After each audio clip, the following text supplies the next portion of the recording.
नमस्कार, देवी पूजक times live TV news में आपका स्वागत है। मैं हूं श्वेता। आइए नजर डालते हैं आज की किसी खास खबर पर। और जो पंथ थे वो सब अपने आप को अयोध्या से जोड़ना चाहते थे, इसलिए कि वो अगर अयोध्या से जुड़ते हैं तो सीधे भगवान राम से जुड़ते हैं और कोई वजह नहीं है।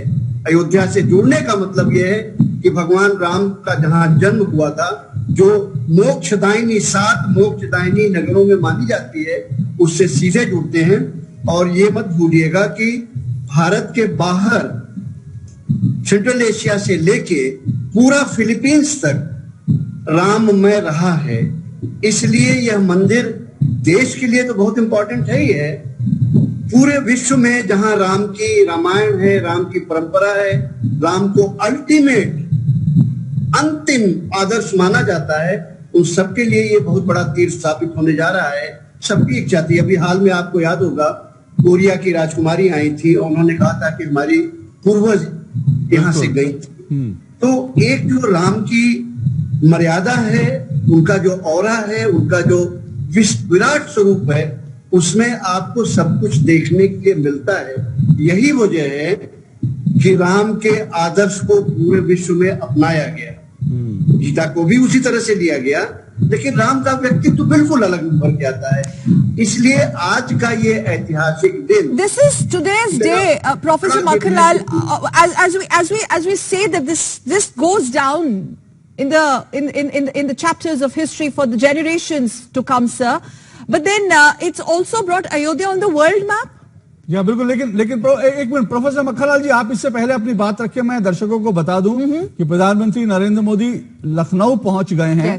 सुबह उन्होंने ट्वीट किया था, हमने आपको चित्र भी दिखाया कि वो दिल्ली से रवाना हुए, अब वो लखनऊ पहुंच चुके हैं और लखनऊ के बाद वो अब से करीब 1 घंटा बाद अयोध्या पहुंचेंगे। अयोध्या में साकेत जो विश्वविद्यालय है, साकेत महाविद्यालय है, वहां वो सबसे पहले पहुंचेंगे और उसके बाद हनुमानगढ़ी जाएंगे। तो इस तरह से प्रधानमंत्री का पूरा जो आज का कार्यक्रम है, हम आपको लगातार अयोध्या से उसका सीधा प्रसारण दिखाते रहेंगे। जी प्रोफेसर मक्खनलाल जी। अशोक जी और शकल जी, आपने अयोध्या को इंटरनेशनल परिप्रेक्ष्य में जानने की बात कही जी। एक फैक्ट से आप सोचिए, 14वीं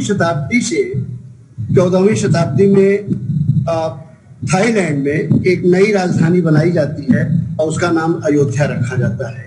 आप जरा सोचिए कि किस हद तक भगवान राम का प्रभाव था पूरे ईस्ट में, फिलीपींस तक, कि सारे देशों में राम एक मर्यादा पुरुषोत्तम तो थे ही, लेकिन यहाँ तक कि विदेशों में भी इस तरह की नगरी की स्थापना की जाती थी कि ये हमारी अयोध्या है।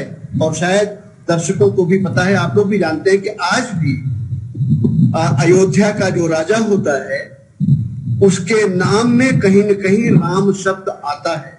वो सब अपने आप को राम का वंशज मानते हैं। और बैंकॉक जो आज जो राजधानी बनी है 200 साल से, उसे भी अयोध्या का अंश ही माना जाता है।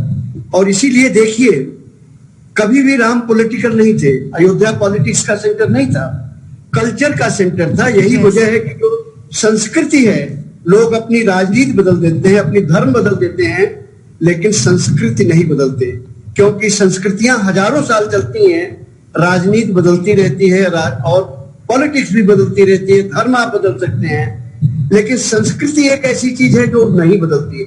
हजारों साल की परंपराएं उसी संस्कृति में निहित हैं। यही वजह है कि basically the sentiment and the faith, the conviction of Ram, Professor Makhanlal, is an integral part of the very secular ethos of the country. So for all those who tried to communalize it, I think that argument is nipped in the bud. It's about our pluralistic society, our culture, pluralistic culture, secular credentials. That's what is also the other parallel story that comes out of Ayodhya today, isn't it?